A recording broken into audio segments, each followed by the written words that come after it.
Hi, everybody. My name is Matt Goldman. I'm a fourth-year journalism major at The Ohio State University. I'm a broadcaster here for Big Ten Plus, president of our student radio program, Scarlet Gray Sports Radio, and you're listening to Into the Stands.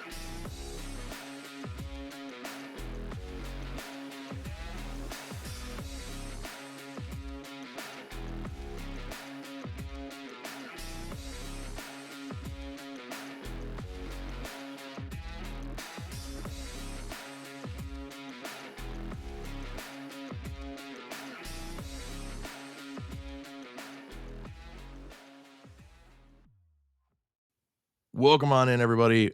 Episode 3 of our student broadcaster series that we've been doing. So far, we've had Tyler Danberg and we've had Connor Shue, and we have one of their colleagues here with us, Matt Goldman. He is a senior currently. He's going to be graduated by the time this releases, but we're talking to him here prior to graduation. So we're still calling him a student, slowing down his life a little bit because it gets scary out here once you graduate. How you doing today, Matt? I'm good, Dave. How are you? I'm doing great, man. So to get started, senior year, what's your major? What's the diploma going to say here in a couple weeks? It will say I'm getting a Bachelor of Arts in Journalism, so I will be getting that in. It's more print journalism based, and that Ohio State diploma will be hanging soon. That's a really weird thing to say. It is, but I'll tell you what, man, I've got mine hanging right above my desk from Akron, and it's great to look at it. So print journalism, I know you more as broadcast journalism. Do Yes. you have a preference between the two? Is print just what you kind of started off as and so you stuck with it? Or how did you decide? I guess we'll start out. How did you decide on the print side of things? And then we'll evolve more into the broadcasting. So I have always wanted to be a broadcaster. This is just the closest thing to broadcast journalism Ohio State has to offer. Newhouse Gotcha. has at Syracuse has a broadcast journalism major, but I've done a little bit of print journalism. It's not my cup of tea though, personally, but I don't mind it at times when I'm writing about sports I love. But writing a paper in a class or a fake article, that's not really as fun, or I'm not as passionate about it as compared to on-air broadcasting. Okay, so when did you decide that journalism was for you? Is that something once you hit college, or did you growing up, did you have a moment where it clicked for you? Going back to one of the earlier episodes, um, Tyler mentioned that, when he was 3 years old, he got a microphone and that kind of set the tone for where he wanted to go. So did you have your aha moment at some point, or was that something that you discovered later in life? Well, I know Tyler, it's been in his blood since day one. His dad and Absolutely. mom have installed that in him, especially with the Guardians organization. But for me, it's an interesting story. It happened in high school, and I was your below average athlete who wasn't that good at anything I played, but I played lacrosse, and I somehow was good enough to make certain teams and played a bit while I uh, was on our freshman lacrosse team playing attack. And um, I had a knee injury that ended up in ending my high school career. I had a torn meniscus and nerve damage, and that was my first of two knee surgeries. And there was not a specific reason why I got injured. It kind of just happened progressively, and I started limping and more pain and more doctors later. That's what happened. But once my sports career was over of playing, I wanted to do something still in sports, and growing up an Ohio State fan, a major sports fan, a miserable New York sports fan, I knew this was something that I wouldn't stop talking about ever. And my friends and family always said, Matt, you don't stop talking about sports. Why don't you do something with it and carve out a niche that way? And I thought to myself, that is interesting. And I took this TV production course my freshman year of high school that they offered with Mr. R and a couple of my buddies. We kind of just more took it because it sounded fun. And I noticed, that there was a kid who was broadcasting games at my high school, and I said, "Oh, that's pretty cool." And I always noticed broadcasters when I'd watch games, but I kind of never noticed them there if I was at a game. And I saw this kid who was a junior at the time named Mike Lenyard, who was kind of one of my mentors in high school, and I was introduced to him by my TV teacher who had taken his classes in the past and was the play-by-play for football, basketball, any sport, you name it. And he kind of guided me through how prep works, how broadcasting works, how the whole setup works, because you were kind of your own producer, director, cameraman, and broadcaster all at the same time. You were a one man show, and I kind of liked it. And I thought it was cool. And our community is really small, where everyone knows what's going on in the sports world. It is a big high school, 2,000 kids, but at the same time, it feels very small. So I thought this was really cool. And I started doing our women's basketball games my sophomore year. It led into, and I did do 2 games freshman year. It was 2 men's basketball games. And boy, I never want to listen to those again because I was horrible, Dave. Like when I tell you It's I was funny bad, how I that was works, isn't it? bad. I don't want to go back, or I would cringe and not enjoy what I'm listening to. I'd be like, this kid stinks. And Mhm. I'm now at a point where it transitioned to college, and I was like, I want to do this.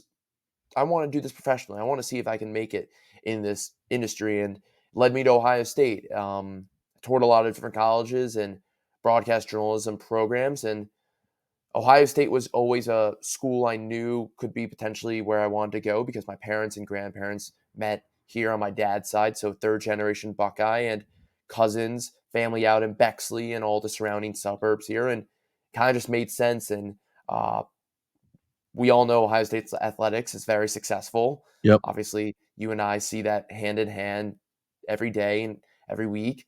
So this was kind of a no brainer at the end of it.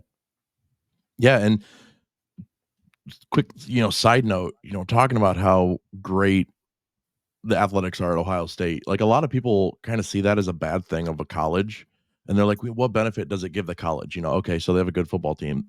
That's one of the reasons why I wanted to kinda highlight you guys, is because if it weren't for that level of athletics, like, you guys wouldn't have this opportunity. And so Exactly. that's one thing that really a lot of people don't realize. Yes, they're good at football, and there's millions and millions of dollars going into the football program, just for example.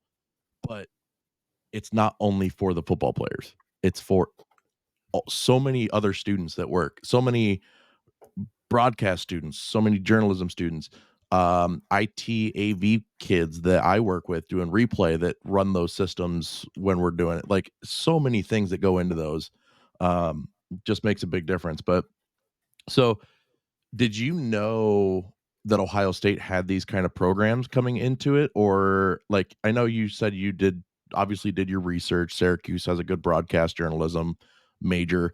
Did you know that the Scarlet and Gray Sports Radio and that Big Ten Plus and things like that were options when you came to Ohio State? Or is that something that you discovered once you were here? So I knew that they did discover, because I was connected to the, at the time, vice president of the club. His name is Brendan Cusera, who, great dude, now I think lives in New York City with his girlfriend. And we had a phone call. I'm not sure how exactly we got connected to. It might have been through my college counselor. And I spoke to him, and he's from Texas. So it was very interesting to know how he picked Ohio State. And then I said, so what does Ohio State exactly have to offer? And he said, well, we have student radio. And at the time I was like, oh, I've never done radio before. I've only Yeah. done TV. And I know radio is really hard, and it's an art form. And there are certain people who are great radio, and there are certain people who are great TV. And then there are a couple who do both, and that's Tyler Danberg. I can give you that Uh, for an example. He is he's the a great phenomenon. example. Oh, yes. There's a And reason he was episode 1 of this series. It's where he's he's a we special guy, and I he's been knew my he would guy. come up. I knew he'd come up in every episode, whether I brought him up or not. So I'm like, you know what? I'm gonna make you episode 1. That Yeah, way everybody knows who you are, and we're just gonna exactly. go from there. Get it out of the way with. And Absolutely.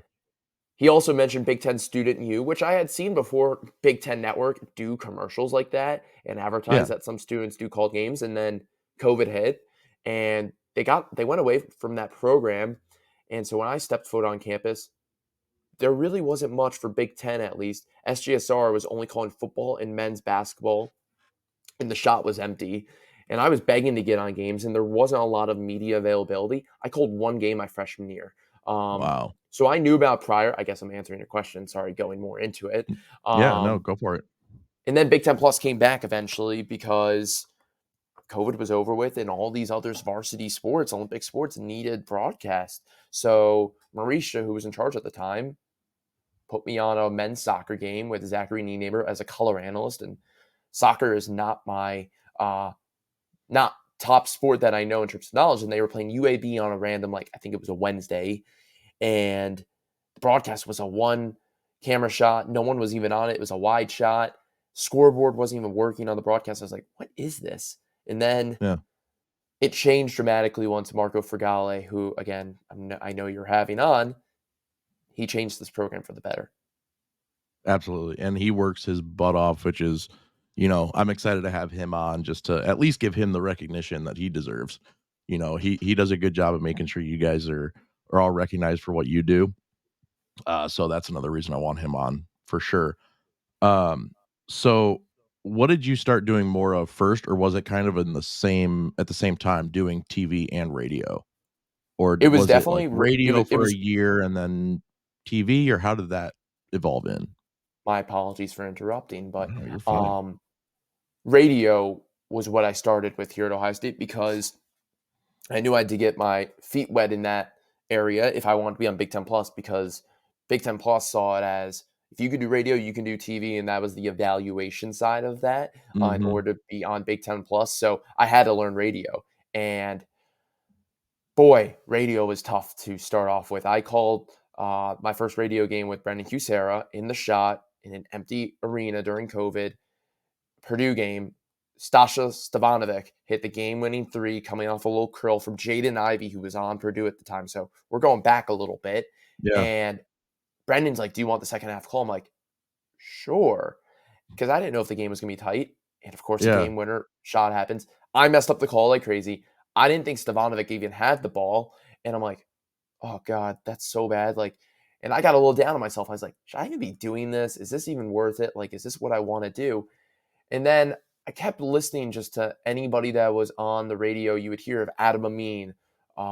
You had all these really great professionals, but Adam Amin was somebody I listened to a ton, especially for basketball on ESPN.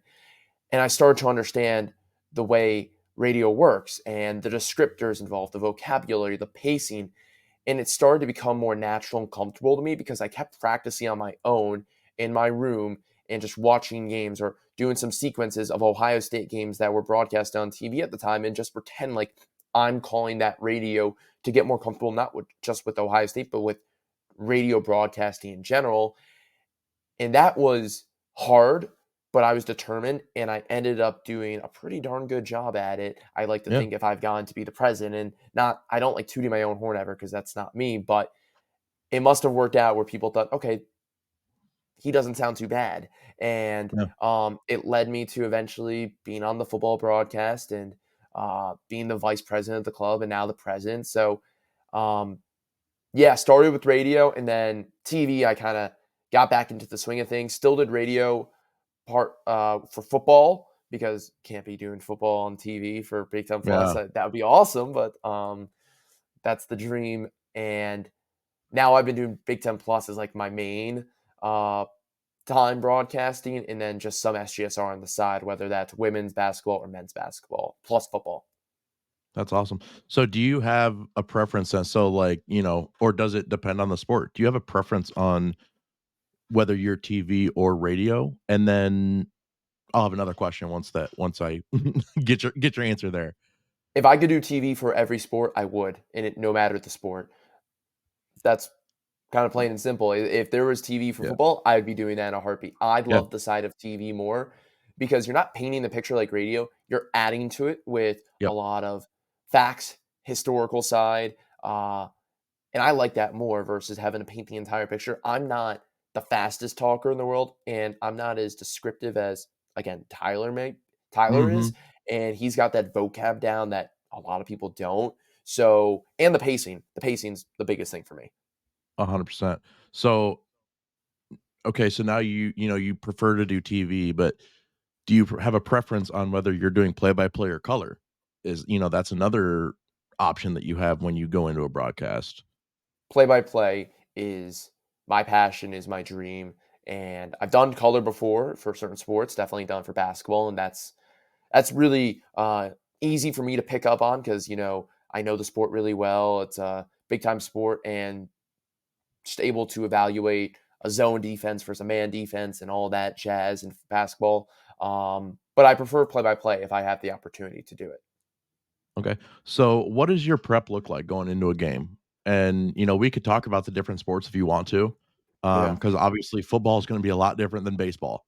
Basketball is going to be a lot different than rowing. What does Hmm. your prep look like going into if it's cool with you, we'll do a radio broadcast for football and then a baseball TV broadcast.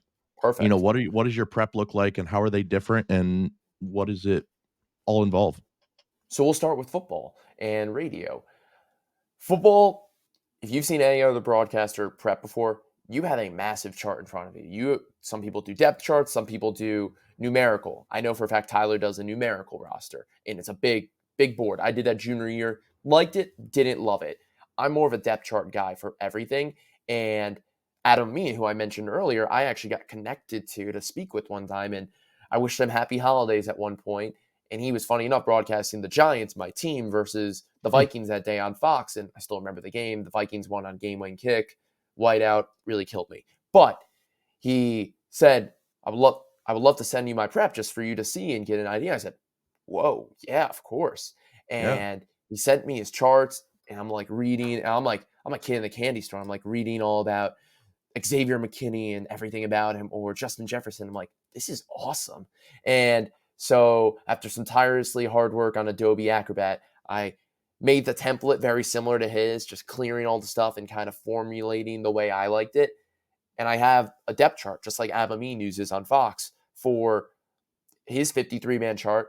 I know Fox or college is a little more in terms of numbers, but 53 still is a good number because you're not going to play that many guys in a game for college football. And I always have a numerical chart next to me that Jerry Emming provides, the Ohio State SID. So I use that in case a third or fourth string gets into the game in a mhm. very big blowout against Western Kentucky or something like that. So I'm Thank you for not prepping. saying Akron. That Akron's a would have hit that legit would have hit program. that would have hit hard. Akron played really tight with Ohio State a few years Yeah, ago. So I'm yeah, that excited for was game 1 wasn't of that this Kyle? season. Wasn't that the Kyle McCord game? Yeah, yep, Yeah. we So got that game 1 was of this season coming up. yeah, that'll be exciting. Akron's on the move. They had Daquan Flynn, right? Finn. Yeah, Yeah, yep, he was a stud. I kind of wish Ohio yeah, State got him in the transfer portal. But anyways, yeah, sorry. football. No, not at all. I love talking about this stuff. Football. It's a long process to prep because there's so many guys. There's so much stats and the bios for every player, and you don't know who's going to play at times because if an O lineman goes down and that right Mhm, guard backup is now in, you got to know a little bit about that right guard backup to give the viewers and listeners a context of who is coming in. You can't just say a name. Okay, that's great. Say the name. Is he a redshirt sophomore? Is he a redshirt junior? Where's he from? And maybe a little bit about his experience. Has he started? Did he transfer?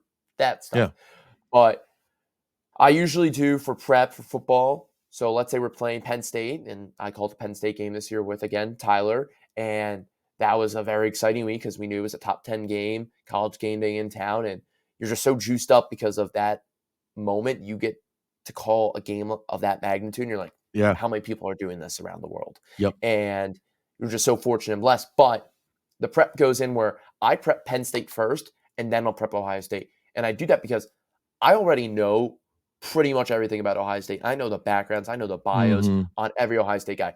The one thing I'm changing about Ohio State is just the stats from the week yeah, prior. I'm just changing the QBR in Kyle McCord. I'm changing the interceptions, the completions, that all that jazz to go into it. Did Marvin surpass another 100-yard game? Where is he in the Big Ten now in terms of standings or of the statistics? Where are we in the standings overall? But Penn State, because I don't know as much about, I know a general idea of who they are and some of their top players, but I need to go in and I need to get that whole linebacker room down. I'm going middle linebacker, will linebacker, and I'm just going down their chart because they usually play two linebackers in a Manny Diaz style defense. But yeah, that's how I'm doing. I'm breaking down by position, and I have my computer that I'm on right now typing away on that template, and I got my trusty iPad next to me that's going through every player on that Penn State website, which they do a great job of providing a lot of details on the game notes. So I'm able to break down each player, and it's really time consuming. Football, I'm spending about oof, between 10 to 12 hours a week on each opponent of Ohio State. And about for Ohio State, I'm spending about an hour and a half to 2 hours. that's amazing. It's Yeah, it's a it's lot. amazing the amount of work that comes up for these games, and, like, I talked to Paul Keels, um, a few months ago, and we kinda talked about the same thing, and, for him, it's a lot of his personal prep is watching games. He'll go back and watch the last week or 2 of the opponent's games and learn the formations, learn their plays, learn who, if they're lined up this way, so and so is more likely to get the ball, or, you know, and it's something that a lot of people don't realize goes into this stuff. It's like, you think, okay, you show up, you got your stats to talk about, but you're more or less got to become a coach to a point Yeah, to be able to learn some of this stuff. So, that's for football. Obviously, huge rosters, huge amounts of information coming at you, and you're doing it for radio. So there's, like you said, you're painting the entire picture. yep, Let's shift over to baseball. We yeah, got a baseball game tomorrow night. I don't know if you're calling it or not, but we got a baseball game tomorrow night. We're playing Michigan State. What's your prep look like for that being yeah. on TV? So, funny enough, I've never called baseball here at Ohio State. I've only called softball, Oh, and that's true. Yeah, I have that's only kind of by seen you in the design. softball, Kind of by which design. same thing. Yeah, no, no, exactly. So, and I like softball a lot more. I like the It's pace personally. I've always said that, like, I've said this since I was working games when I was in college at Akron. Like, I prefer to work a women's game over a men's game because there seems to be they have more fun, the pace is better, and they do it in a way that like they play the game in a way that they are playing it because they love it. Not saying Yeah, that the men don't, but like if you watch a men's and the differences are really starting to close in now on basketball. But if you watch a men's basketball game versus a women's basketball game, the difference in the play style just seems so different to me because on one hand, you have the guys who are fighting for that, potential of the NBA, the multi-million dollar NBA deal and all this stuff. And then, like I said, thankfully, the it's starting to close up now.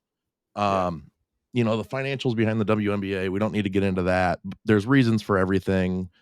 Should they be getting paid more? Yes, but like I said, there's reasons for everything.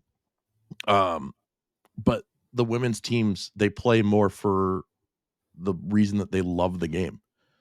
And that's in 100 times more true at a school like Akron where I was working because, how many players are coming out of a school like Akron or Bowling Green or a MAC school going into the WNBA or Hmm. playing at a higher level in the States. There are some that go over to Europe, but I mean, to your point, I'd rather work a women's game than a men's game. And like I said, sorry I got us off track there again, but that's kind of how I feel. So I'm gonna put it out there. You make a great point because I called I called a couple men's basketball games this year, but I called pretty much every home Ohio State women's basketball game this year, whether that was TV or radio. The juice and energy that's in that building at times, it's incredible. It's Yeah. insane. And the only sold out game of this year for basketball was Ohio State women's. It was Yep. that Iowa game. And it was close to being sold out for Indiana as well. So you bring in teams like that and again, this is a Caitlin Clark effect, and she's It awesome. is. And Ohio State won, storming the court, and Yeah. obviously there was a big controversy on the storming the court. Oh But yeah. I called that game on the radio, and it just was different. The energy I brought to the broadcast that day, I bring energy to all my broadcasts. But when we got to overtime and I was on the play-by-play, I couldn't believe what was going on. I was like, this place is rocking. This is awesome. Like, this is the size of an NBA arena and MSG. This is as big as Yeah. MSG. And it sounds louder than any men's basketball I've ever heard, minus Yeah. maybe the Duke game last year, or what Yep. was it, 2 years 2 ago at years this point. ago. Yeah. So, like, they upset Purdue this year, men's basketball, but it wasn't the same just because of the way the men's basketball team was this year. This women's team Yeah. was in the top 10 for pretty much every week of the AP rankings this season. And I love that. And the softball team's fun too. They are just so energetic. Every out, they are dancing. They are Yep. scream back and forth, and they are so excited. And they're also really talented too. Yeah. The Ohio State softball team, I don't even want to say women's softball team, it's their softball team. Yeah. They are really good. They were in a slump, but they can crush the ball and they are fun. Yeah. And like how often, like if one of the guys on the baseball team, like I'll be the first to say it. Guys are weak, man. Like, let's be real here. Cammy on what was it, Saturday? Yeah. Took a foul ball off the nose, goes to the hospital, gets stitches, comes back next day, first at bat, hits a home run. Yep. Like, if that's a guy on the baseball team, there's a high likelihood that he's not playing the next game. Or the next Like, few let's be games. or the next few games, let's be honest. And, like, it just goes back to they have a passion for that game, and part of it is because, like, I know, baseball too is another one where there's not a huge number of guys that go pro. Ohio State's got 1 or 2 at least that will probably end up in the majors, Kazmar being one of them. Yeah. But, like, softball, every game counts for these Oh, girls. yes. It's like because when they graduate, they're done. I was thinking about that the last softball game I worked. I don't know why it, like, popped into my head, but it did, and it's like, damn, like, that's crazy to think about that. Yeah. Once they're done playing this year, like, some of the seniors are done with softball. Mhm. So, Mhm. um, it's definitely a big difference there, but, so, what kind of obviously, when you're going into doing the softball game on TV, you're gonna have a breakdown of all your players, your starting Yep. 9, your typical starting 9, you're gonna have some changes in the rotation there. Softball is also a little bit different because there's 4, 5 pitchers on the staff at Ohio State for softball, Yeah. as Yeah. opposed to baseball, you've got, 8 or 9 at least. Um, and so what does your prep then look like for that? Or is So it's probably I'm assuming it's a lot easier to prep for a game like that, but, I'm interested to hear what your breakdown of that sounds like. and you're right, it is easier to prep for softball. It's my trusty iPad right here. I use Gotta love it. this for everything in terms of prep for softball, wrestling, field hockey, a lot of the Olympic sports I use it for, lacrosse as well. Because I get on Notability and I literally, with my Apple Pencil, I just draw a line down the middle of this Notability chart. And I have on one side Ohio State, one side the opponent. And I will go with record, coach, stats about the coaches, their last series they played, their last games, break that down. And then I go by team stats on each side. And then I put in little parentheses with their stats of their batting average and how many doubles they have in the year or what's their team ERA overall. I put in parentheses and I put in like a different color. I put in purple usually what they are in the Big Ten in terms of that stat. So where's Ohio State fall within the Big Ten statistics of batting average? They were second last time I called a game. Where are they in ERA? I think they were around seventh. So I have that ready to go just to say if this Ohio State team continues to hit well in a game I'm calling, this is the second best hitting team in the Big Ten. You add that little tidbit, and then I keep going further down, and then I break down the starting 9, as you said. And Ohio State's starting 9 is pretty much the same day in and day out. There's a little bit of changes in between, whether that's Sam Hackenbrack's in the lineup, Jasmine Burns is in the lineup, or Hannah Church, all can play catcher. And then that outfield can easily change between Tegan Cordelletti, Kirsten Eppley, Taylor Hackman, Taylor Cruz, Skylar Lamone, you name them, they're in the outfield. So I have a good idea, and I'm breaking down by their statistics in terms of batting average, hits, doubles, triples, home runs, RBIs, and stolen bases, I think are the most important offensive statistics. And then defensively, you have your pitchers, and I have Allison Smith, Emily Ruck, Lexi Paulson. That's about it because that's all I've seen this year, at least. I know Mhm. Julia Miller has played, but I have their stats and then what they are in the Big Ten in terms of their rankings, because I usually do that because I think it's important to provide context for the viewers of Allison Smith has the ninth best ERA in the Big Ten. As a viewer, you're like, oh, well, that's pretty good. That's not ninth out Yeah. of all those teams and all the starting pitchers. Not too bad. Or we just had, who did Ohio State just play? They played Penn State, Yep. and their pitcher, Bridget Namath, was a freshman, and she was leading the Big Ten in strikeouts. And I was like, Wow. a freshman? I'm like, whoa.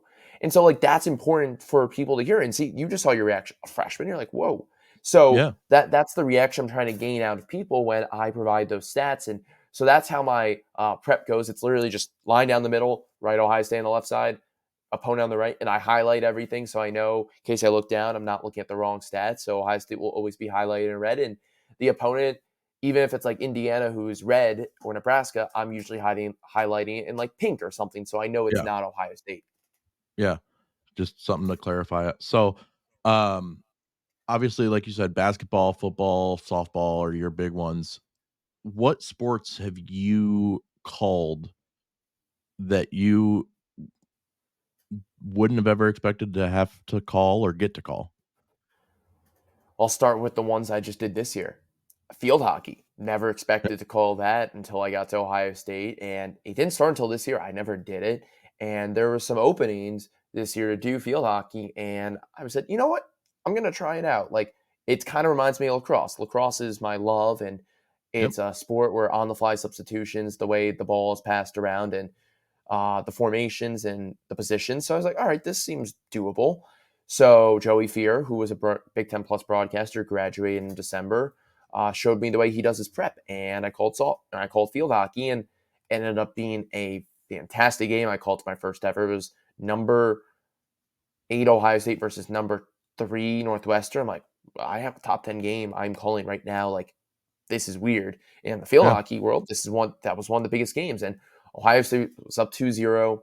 I lost 3-2. They choked as a freshman. Olivia Bent-Cole scored 2 goals in that game, and ended up being like the Big Ten player of the year pretty much because Northwestern won another national championship. They're a dynasty in that sport. But that's a sport. And then wrestling.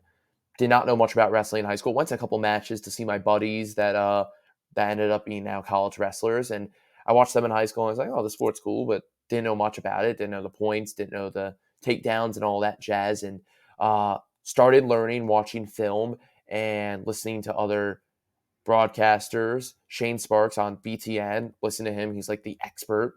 And I was like, oh, the sport seems fun. And Ohio State's always Mhm. had a historically good wrestling program, national champions in the last 10 years. Kyle Snyder's come through, Sammy Sasso, you name it. They've had some world class wrestlers. And I called 3 matches this year, and I loved every single one. Has there ever been a sport that you were asked to call that you were like, I don't know," and then you do it, and then maybe, like you said, it went well, like wrestling, it went well, and Mhm. you do it again, or maybe it went the other way, it didn't go so great, and you're like, "I don't know if I would wanna do that again, but, at least we tried it." I was asked to call soccer. It wasn't for me. And not Yeah. saying I'll never do it again or I can't improve and practice, but it's not the sport I'm so knowledgeable about. And if I actually got on a soccer field and tried to kick a soccer ball, it would go horrendously poor. And Yep.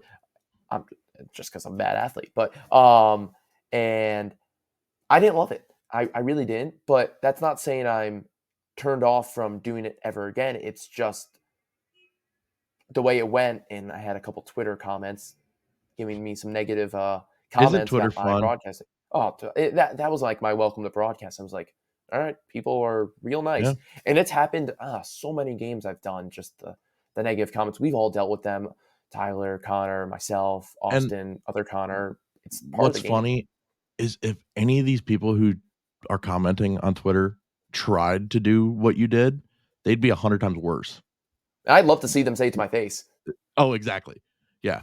I would love to see them just put a headset on and try and call a game. I You know called what I I mean? called the Notre Dame Ohio State men's lacrosse game this year. Notre Dame was in the country 2 at the time or 3. A couple of weeks ago, I love lacrosse. That was a game I was looking forward to, circled on my calendar for like 2 months. Mhm. The amount of Notre Dame fans that messaged me or commented on YouTube or on their Twitter about how poor the announcers were, it honestly made me smile. You can't help but get a little bothered by that, but then you Oh, realize absolutely. these people are coming after college students.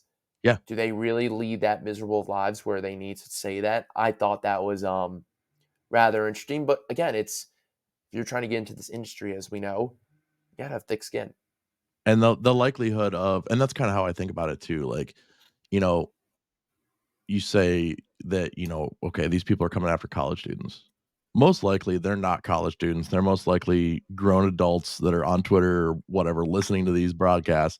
Like, if your life is at that point where you feel like it's doing any good to make a comment to a college student who's learning how to do this, then you know what? I'm doing better than you are in life anyway, you know? Yeah, Um, and thanks for watching. That's how I put it. yeah. Thanks for Oh, thanks for absolutely. watching. We A buddy of appreciate it. mine a buddy of mine's a writer, and this was his first year. He writes about the Blue Jackets for a website, and um, he was able to monetize his Twitter this year and everything, and people would go on and comment and, post about, how bad his writing is and all this and that, and he's like, "Oh, cool, thanks. Like, every click gets me money. Like, Yeah. thanks for helping pay my bills." Yep. And it's, you just gotta kind of do it that way. I end up just laughing at some of these people because it's easier than letting it get to you. Exactly. Um, so is there a sport, that you haven't called that you were like, man, if I had one more year at Ohio State, like I wanted to do that. Women's volleyball. The women's volleyball at Ohio State, I never did, and I've seen what their arenas look like and how energetic it is in there. I kind of wish I got a little bit of that action. Yeah, those guys have done an amazing job. Shout out to Caleb Clark from the marketing department, um, Yeah. putting all that They really together. I are at mean, every game. yeah, men's and women's. The putting Shout out to the marketing department for putting it all together. Shout out to the volleyball team for putting a product on the court that people want to come watch, and just tying everything together just is so much fun.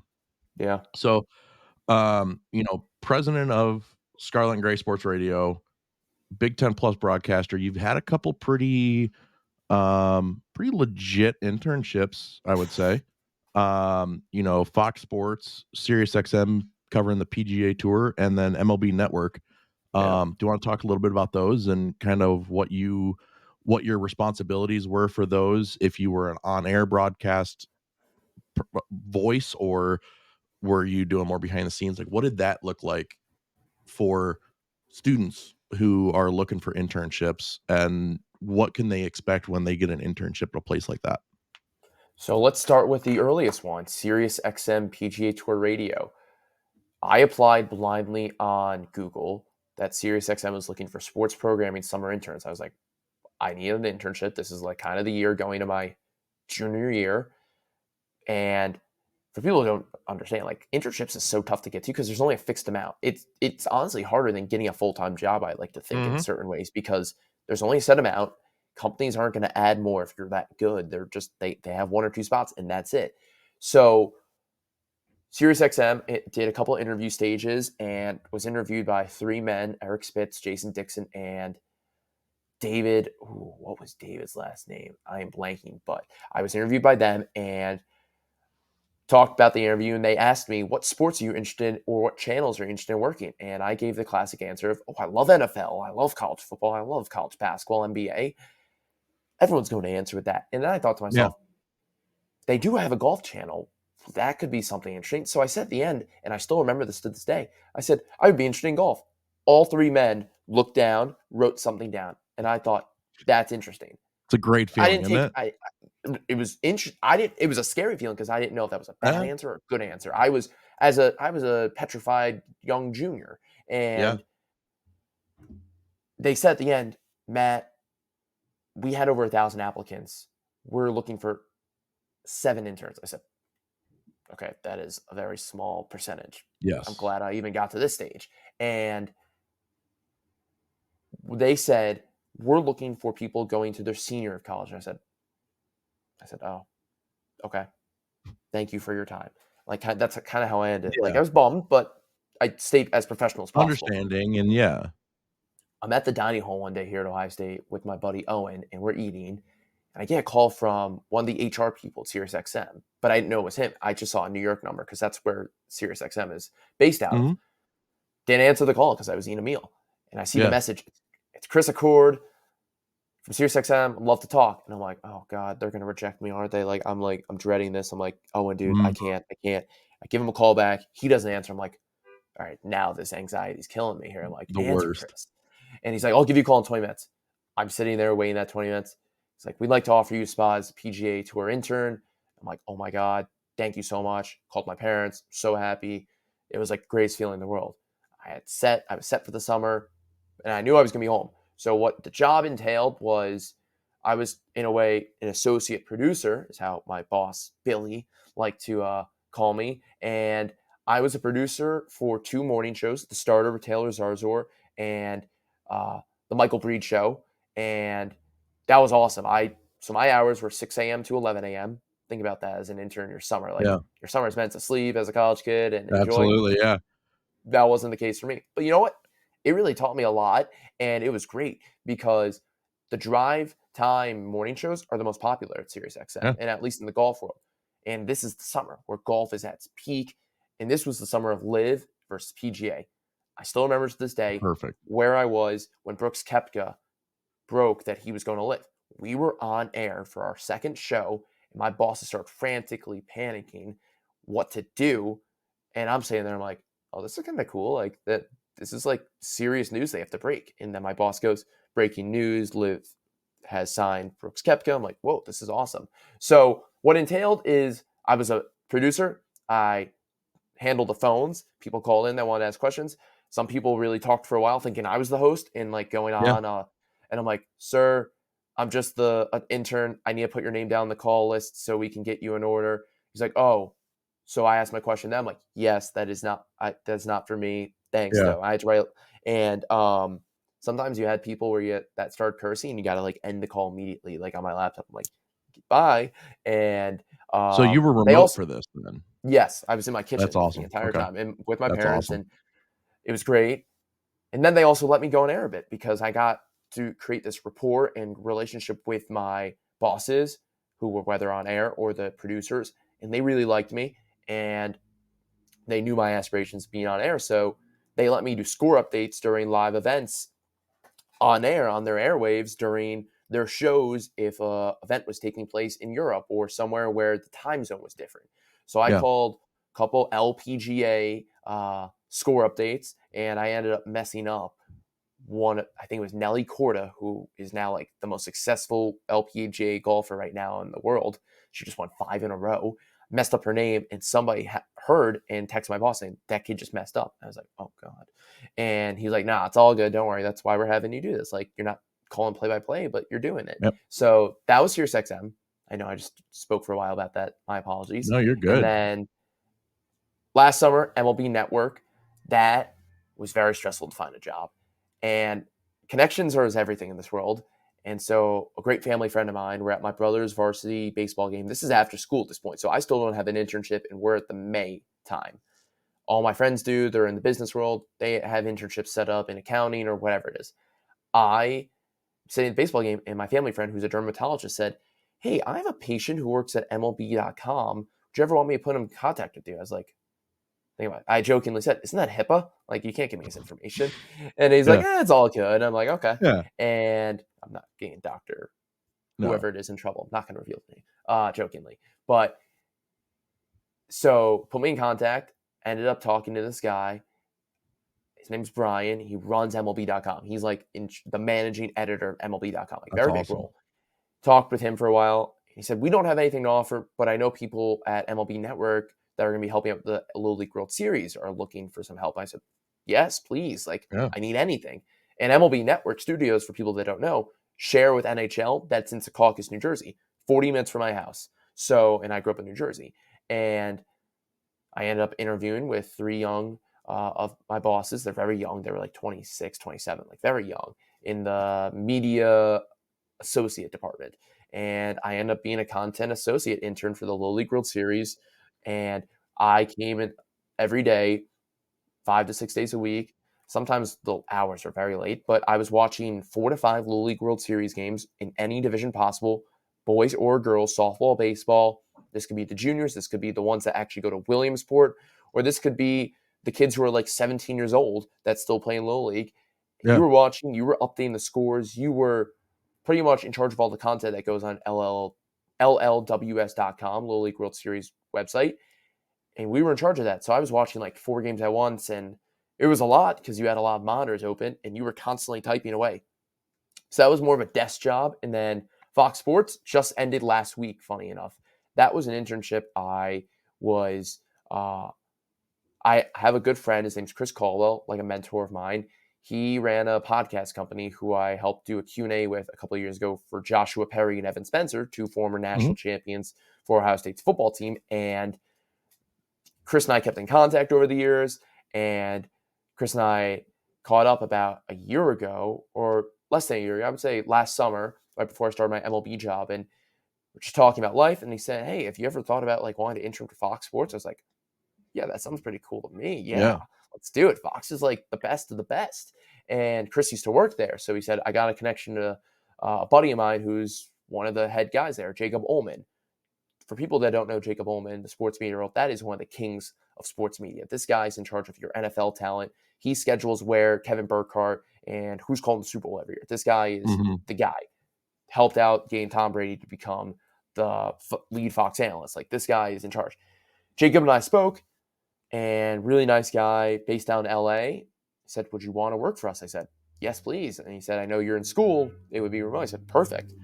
Ended up doing a 10-week internship with them, between helping out with Melt and the archiving systems at Fox, to then also creating a presentation for NASCAR and Fox executives that I just performed 2 weeks ago on Zoom about how to create new ideas to get a new demographic into NASCAR, which is one of That's their big awesome. sports that Fox broadcasts. And I didn't know anything about NASCAR coming into this internship. I also was sent down to Atlanta for a weekend to do the Amber Health 400. So I was there for That's the so cool. third closest finish in NASCAR history. Like, I Wow. am lucky to say that. I had Yeah. no idea I would be there for a legendary historic finish, 3 car wide finish. It was incredible. And I didn't know anything about sport. And that whole weekend, I went around, helped out. I was like a real intern, had to run, get coffee, had to Yep. take out trash, but that was fine. And then I also had shadow opportunities because at the same time, it was a teaching weekend. So I got to hang out with Jamie Little, who's the pit reporter. So watch her do her thing, like go on air, hung out in the booth with Adam Alexander, Mike Joy, some of the legends in That's NASCAR, and just sit amazing. there while they broadcast. Yeah. As a And NASCAR fan, I'm so jealous of you right now. really? Okay, Oh, yeah. good. So Clint, all Yep. those guys, Kevin Harvick, and funny enough, this is the last part of this. Usually for talent, they have about two security personnel with their talent at all times, with Chris Myers as well, who I got to meet, who was Mhm. awesome. And there was only one security guy that week, and I'm forgetting his name all of a sudden, but we're walking on the track, and I had to bring like a pack of waters because it was really hot. Chris Myers and all the talent, they need their waters. They need to stay cool and Oh, fresh yeah. and ready to go. And I'm carrying like a little like lunchbox, and I'm like, this is the intern life. Like, I guess this is what goes. Yeah. And the security guy says, "Hey, we need you to be security right now and escort Chris and all of them in the golf cart." I'm like, there's like 30 other Fox employees here that like could do that. And Yeah.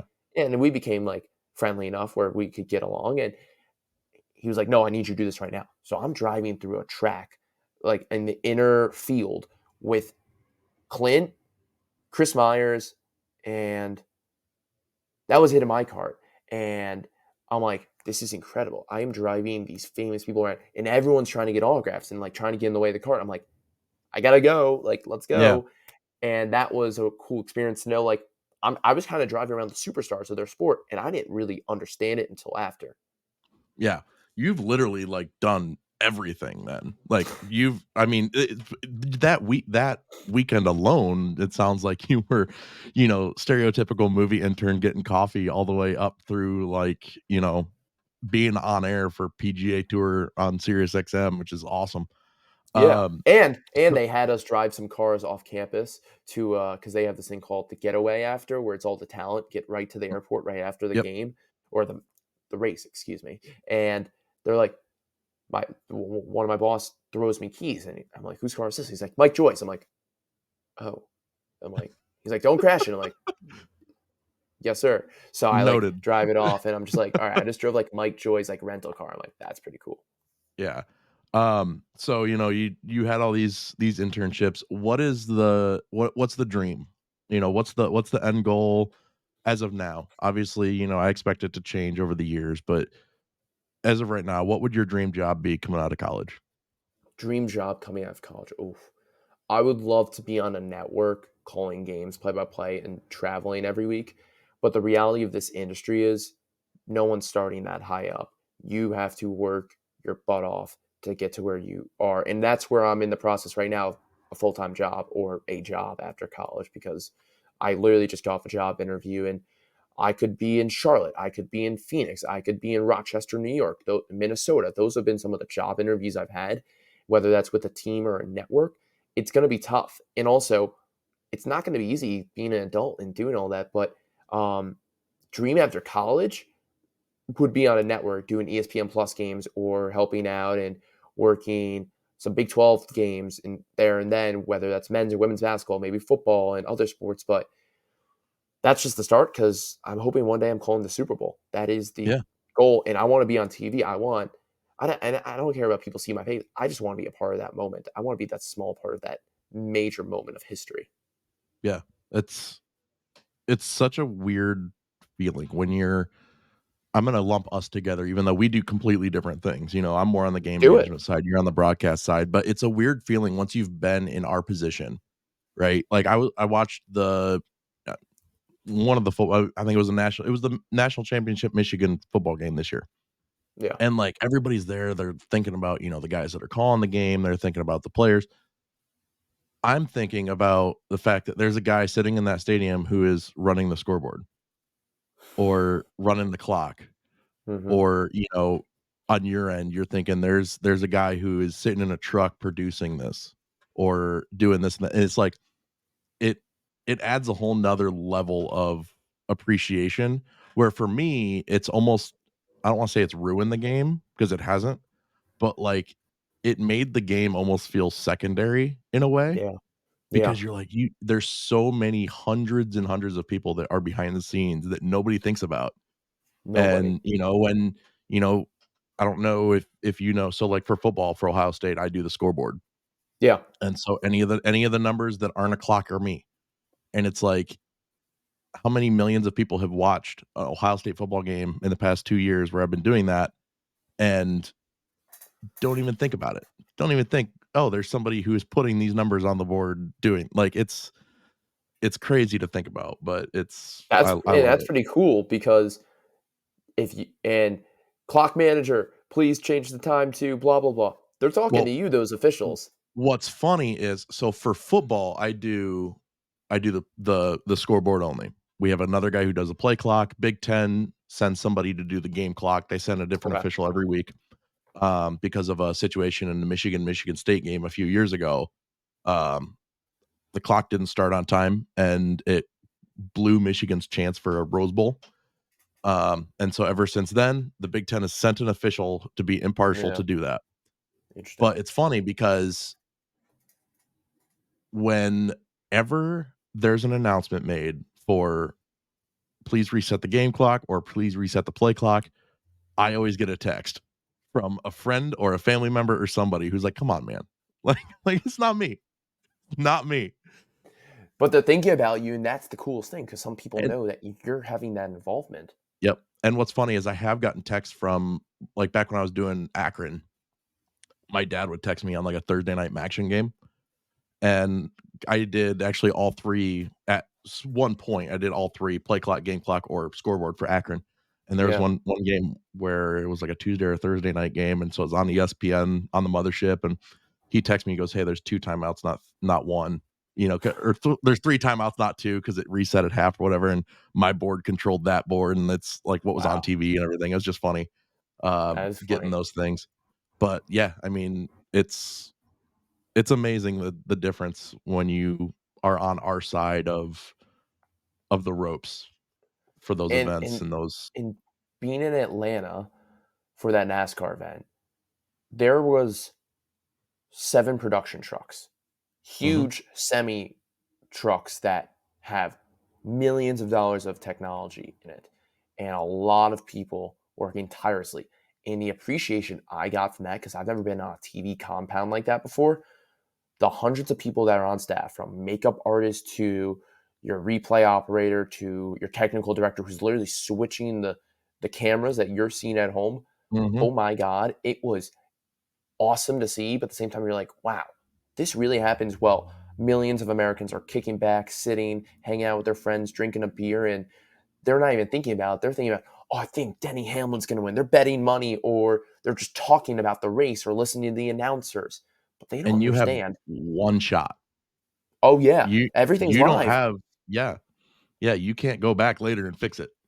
I watched the Truck Series open with Jamie Little when she was broadcasting that, or was it the Xfinity? It was one of those two, Yeah. and they're lucky that they didn't have that they got to tape their open because she was like, if we were live, I would have been so upset at myself and like smiled at me. I'm like, I didn't know what to say. I awkwardly laughed. I was like, haha, yeah.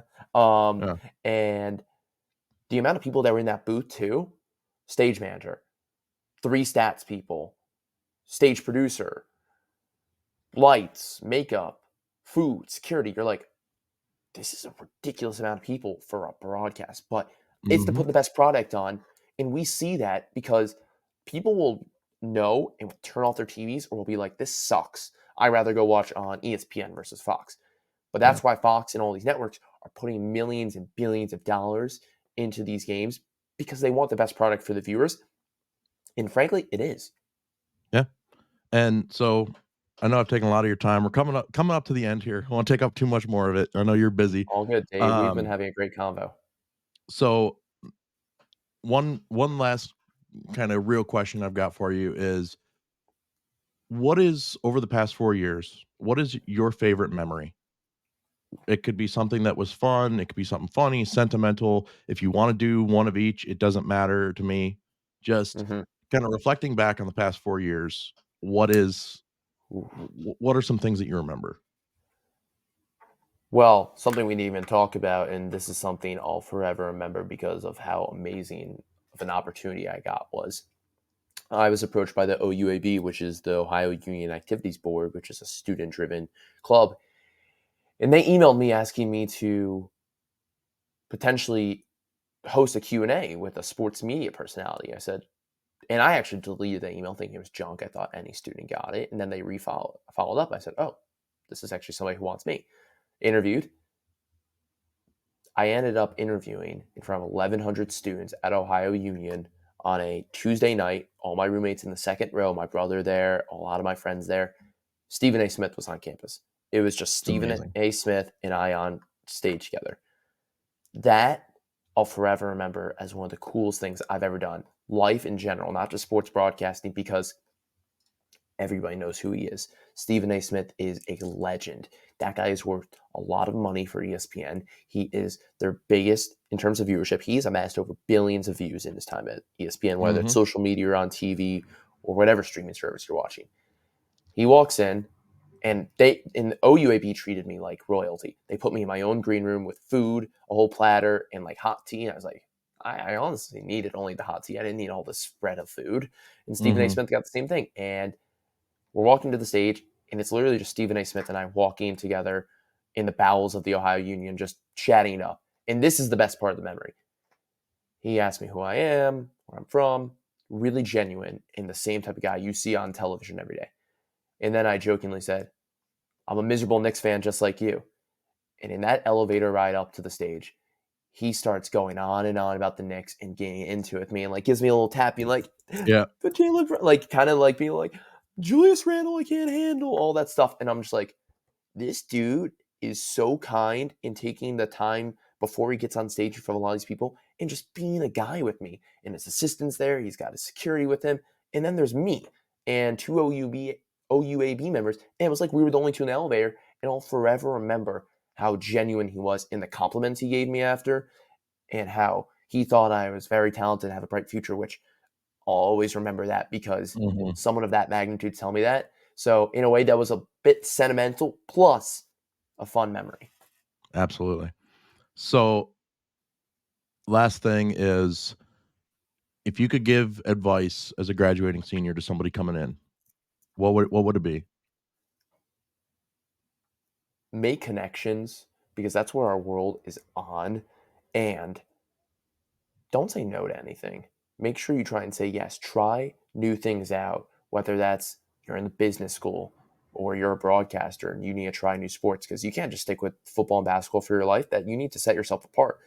There's a reason why I've done a lot of Olympic sports, and just when ESPN's in town or a network's in town and they're calling the games and you're doing on radio, go say hello to the broadcasters. They want to meet you and see who the future is of this industry. And we met with Tyler Danberg, Iron Eagle, last year. Yeah. Tyler and Ian kind of look alike, Oh yeah. and I made a joke. I said, "Tyler, you're finally meeting your real father today," and Ian started cracking up. And you would think kids of our age would be so nervous, but it was just such an easy conversation because of how genuine Ian was. So don't be afraid to go talk to people and try new things because you never know where it's going to land. And now I'm great friends with Ian's son, Noah, who's a Yeah. star in this industry. Funny enough. And I told him about that interaction and I sent him a picture of Tyler. And Noah died on the phone when I told him. He's like, this is awesome. And so you don't know where life's going to take you, but trying new things out and saying yes to as many things possible is going to get you far in life. Yeah, and it's funny because I've asked that question so far to the other two that I've talked to, and I plan on asking it to the rest of them that I do, rest of you guys that I talk to, and it's the same kind of recurring thing. Mm, It's get reps. Don't be afraid to say yes, and then try it once. If it doesn't yeah. work, then you're out one time. Oh well. Yeah. And then also, like you said, don't be afraid to talk to people. Maybe you might go over and talk to somebody before a broadcaster before a game or whenever, and they might be a little bit busy. That's fine. At least go say hi to them, let them see your face, and then if it goes well, it goes well. If not, go say hey to them next time you see them. you know I it's couldn't agree more. nobody in this industry, I've learned, nobody is a jerk naturally. Nobody is going to just be a stuck up person, put their nose in the air. Why are you talking to me? Like, everybody in this industry wants to talk to people, and that's Yep. why they talk to millions of people on broadcasts, because they want to talk to people. So yeah, don't be afraid to do that. Um, Now, I've covered everything I want to talk about. If there's anything that we haven't talked about that you want to, now is the time. If you want to bring it up, we can. Otherwise, I do have 4 questions that I ask everybody at the end of the episode that are just completely random questions. I ask everybody just to time together. And Let's do the four if questions. all Let's hear right, them. we'll go into those. So it's as you might be able to tell, big hockey guy based on the background behind me. Yes, sir. So I do call them power play questions because I needed a name for them and try to make them quick. So first of all, if you could have dinner with anybody, past, present, or future, who would it be?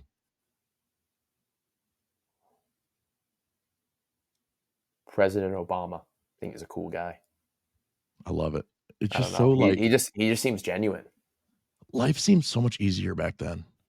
He really did. And like And, and like that's not even a political statement. Like, just exactly. That's during the the same. that time, like, media seemed differently. Like, the biggest issue we had was the time he wore a tan suit. Like, it just wasn't all the drama that we have now.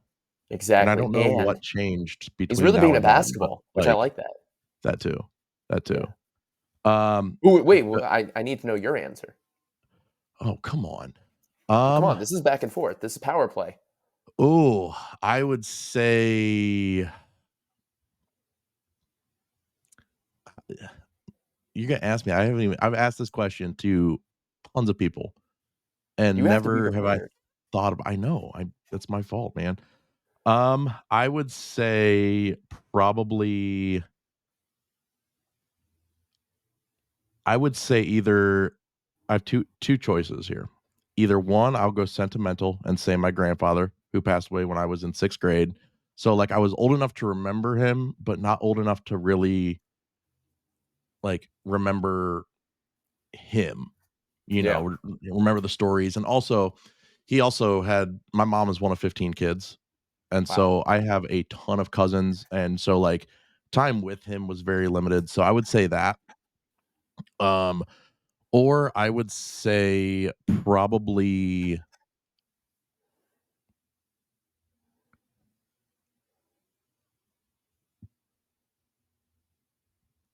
probably Joe Tate from the Cavs, the Oh, former interesting. radio broadcaster from the Cavs, just to Hmm. see what his, you know, what his brain was like, because I know he was Yeah, a very unique individual on how his brain worked with the game and all that, and I just feel like that'd be a really cool, fun conversation. I like that answer. Um, Second one, what is your favorite venue that you have worked in? And we can assume it's gonna be either the Shot or the Shoe, most likely the Shoe, but shaking your head no. I was gonna say you can't pick an Ohio State venue, but I don't Okay. think I have to make that rule for you. It's Madison Square Garden. I called the Ohio State North Carolina game for radio last year, and that was awesome. That's awesome. That's And I awesome. grew up a Knicks fan, so it's like that's like the pinnacle. You Yeah. can't get better than that. The Mecca. No. Yeah, for real. Um, yeah, that's I had the same conversation with Tyler. I'm slowly, very slowly, it's gonna take me years to working my way around to all the NHL arenas. Trying to do at least That one away yeah. arena a year, but it gets a little pricey. Yeah. Have you been to the Madison, Prudential Center? I have not. I'm Okay. just now kinda starting out. I've done, obviously, the Blue Jackets. Um, I just started I made the decision last year that I was gonna do it. So I've been to Minnesota and Detroit and Pittsburgh are my Yeah. so I've only been to So 4, but so some of the closest ones. yeah, and then I worked for a company in Minnesota, so I was up there, like, once a Oh, month, and so I funny. just happened to go up there and there was a game, so I went to the game and made it work. Worked out. Um, but yeah, so I feel like MSG is one of those ones that, like, I'm gonna walk into and just be like, "Whoa," just Yeah, you kind gotta of see a Rangers game there. yeah, I'm excited for that. I'm trying to follow the Jackets around the country as much as I can, so, like, maybe in a year or 2, I'll try and save up some money and do a West Coast trip with them, hit Vegas, Seattle, and, all those when they go out there. Yeah, pretty Um, cool. the ones I'm not looking forward to is Toronto, though. Those tickets are pricey. I don't know if you follow hockey much, but No, I know yeah, Toronto is pricey. Toronto's crazy. Um, is there a, TV show that you're currently watching or binging? And if I'm not, what re is your favorite TV show? I'm rewatching Modern Family. I'm not really a binger. Yeah, I just finished up Big Bang Theory for the first time ever. That was so that's a good sad to show. end that show. I really liked it. I know. I know, I need to Really watch fun. Young Sheldon. Who was your favorite character on Big Bang Theory? Because I have one that I don't know if people would agree with me on. I don't know, that one's tough, like, I I wanna say Leonard, but, like, I don't know, it's kinda hard, like, Sheldon just I mean, he gets on my nerves. I think him and I are too much alike, and then, yeah, uh, I I'd have to say Leonard. My answer is Amy. I thought everything she did was hilarious for her character, And personally. the amazing thing about her is that she is her character. Yes, Like, she has her PhD, she does she's all a of that genius. stuff, like, it's Yeah, insane. yeah. Yeah, yeah, that's amazing. Um, and then, for me lately, I've been watching there's a British show, it's called QI. You've probably if you're on TikTok, you might have seen, like, clips of it. It's a No, I haven't heard. panel quiz show type thing, but it's the panelists are all comedians, Okay. and it's a British show, it's on YouTube, and it's funny, and it's a great, like, time burner. It's Hmm. called QI, and QI. it's Okay. yeah, it's just it's funny, it's something that I don't know. It's one of those random shows I just kinda came across, I'm like, "I'm gonna watch some of this," and I ended up just now I'm just working my way through the whole thing. All right. Good to know. And then, final question, they're making a Uh-huh. movie about Matt Goldman. Who plays Matt Goldman? Oh. Which before Ooh. you answer this, actually funny comment. Tyler said he asked if he could answer with a question, and the question was, "Can I pick who I play in a movie?" And it was Iron Eagle. That's really funny. That's a Yeah. small world. It kinda makes sense. Like, I think It that movie would be great. it's yeah, it's him to a T. That's awesome. Ooh, ooh. If someone I love Miles Teller. He's, like, been my favorite actor for a long time, but I don't know if him and I fit the same mold, per se, so I don't know, I guess well, I don't know if I want Leonardo DiCaprio being the star of my movie. This is tough. You've really put me on the spot here, Dave. I'll stick with Miles Teller. I like him. Everything he does, I've always loved. Top Gun to Yeah. Project X to War Dogs. War Dogs, such a great movie. Yeah, him. Now I need to know your answer to finish it out. So, I mean, going off of looks, obviously, um, you know, I was gonna be funny, but Chris Farley would be a good one. Rest in peace. Hard to beat Yeah. him. Hmm. Um, anybody from any of those kind of movies, just obviously Sandler doesn't look anything like me, but that genre, I would have to Doesn't say have to look like you. probably Chris Farley. He's Legend. in a league of his own. Tommy Totally Boy agree. is one of the greatest movies ever made. Sandusky, Ohio. Gotta love it, man. Hey, So, represent. No, that movie is awesome. Matt, I really appreciate your time, man. If you want to let everybody know where they could find you, if you have Yeah. any stuff out there, if you do anything on your own, now's your time to kind of plug yourself and yeah, take it away. People can reach me via DMs at Matt Goldman 28 on Twitter or X, however we want to call it. My contact info's in there. It goes to my website or my YouTube. And if you need to reach me, yeah, no, I stay on Twitter. That's the social media I use for people to if they need to reach me. So uh, I love Twitter. I'm addicted. That It's a website's scary a addiction. blessing and a curse. It is because you don't know what you're going to see on there. But then if you're a sports guy like us or sports guys like us, it's kind of the best. It is. Well, Matt, I appreciate your time, man. And good luck with everything. Congrats on graduation. And I look forward to seeing you on a major network here in the next few years. Thank you, Dave. I appreciate it. Thanks for having me.